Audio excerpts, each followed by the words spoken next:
Pour l'heure, signature Europe 1 également du vendredi, le coup d'œil d'Eugénie Bastier. Bonjour Eugénie. Bonjour Netri, bonjour Anessa. Eugénie, vous voulez revenir ce matin sur la réaction de l'extrême gauche aux attaques du Hamas et la difficulté qu'ont certains à condamner leur caractère terroriste. Bah oui, comme beaucoup de gens, je suis assez sidérée. Pourquoi Mathilde Panot est capable de qualifier sans problème le tueur d'extrême droite de Christchurch de terroriste, mais pas les sbires du Hamas?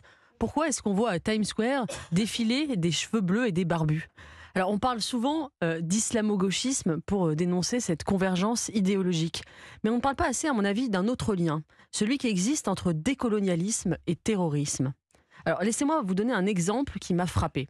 Le jour même des attaques, Najma Sharif, une influenceuse afro-américaine musulmane, a posté sur X ce message, liké plus de 100 000 fois. Vous croyez que ça voulait dire quoi, la décolonisation? Une ambiance? Des articles? Des livres? Loser. Elle ajoutait: pas comme ça, mais alors comment? Montrez-nous. Lol. Je la cite. Ce qu'elle voulait dire, c'est que la décolonisation n'est pas un poème ni une simple théorie universitaire. La décolonisation en acte, ce sont les crimes du Hamas. L'équation est simple dans la tête des militants décoloniaux. La colonisation est le pire des crimes. Israël étant considéré comme un État colonial, tous les moyens sont justifiés pour y mettre fin. Mais est-ce que, Eugénie, tout cela est nouveau ?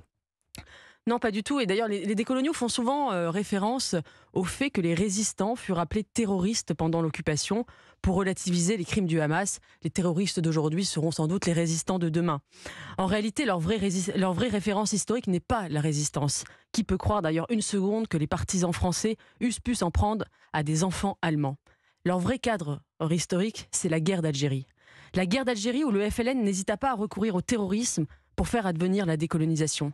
La guerre d'Algérie où la gauche resta délibérément aveugle à l'islamisme du FLN, car la sainte cause de la décolonisation excusait tout. C'est un débat sur la fin qui justifie les moyens, qui a opposé notamment Sartre à Camus. C'est-à-dire ? Alors Camus était révulsé par les attaques du FLN envers les civils. Il a dit son horreur du terrorisme. Je le cite: « Il faut empêcher que l'anticolonialisme devienne la bonne conscience qui justifie tout, et d'abord les tueurs. » Face à lui, Sartre a pris la posture inverse. Il justifie la violence. Sa préface aux damnés de la terre de Frantz Fanon est bien connue. Je le cite: « Dans le premier temps de la révolte, il faut tuer. Abattre un Européen, c'est faire d'une pierre deux coups. Supprimer en même temps un oppresseur et un opprimé. Reste un homme mort et un homme libre. » Il alla encore plus loin, justifiant les attentats de Munich qui coûtèrent la vie à 11 athlètes israéliens en 1972. Je le cite dans La cause du peuple. C'est Jean-Paul Sartre qui Jean-Paul parle, Sartre, tout à fait. Dans cette guerre, la seule arme des Palestiniens est le terrorisme. C'est une arme terrible, mais les opprimés n'en ont pas d'autre. Et les Français qui ont approuvé le terrorisme du FLN contre des Français doivent également approuver l'action terroriste des Palestiniens. Camus, lui, a tenu bon.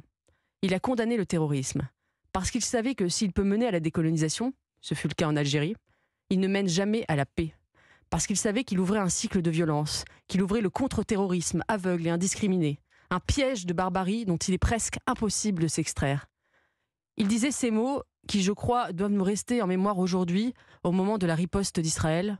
Je cite Albert Camus: « L'enjeu du combat contre le terrorisme n'est pas seulement de l'éradiquer, mais aussi de ne pas lui donner raison, de ne pas consacrer sa logique perverse. » Signature Europe 1, Eugénie Bastier. D'ailleurs, pour prolonger la réflexion, il y a un ouvrage que vous avez chroniqué dans Le Figaro qui vient de sortir récemment qui s'appelle Oublier Camus, et c'est à charge contre Albert Camus et qui on lui reproche justement de ne pas avoir justifié le terrorisme pendant la guerre d'Algérie. Voilà, donc vous lisez le livre et puis la chronique d'Eugénie et je pense que vous aurez un état des lieux de la situation. C'est étonnant de voir la contemporanéité de ces débats. Merci beaucoup Eugénie Bastier.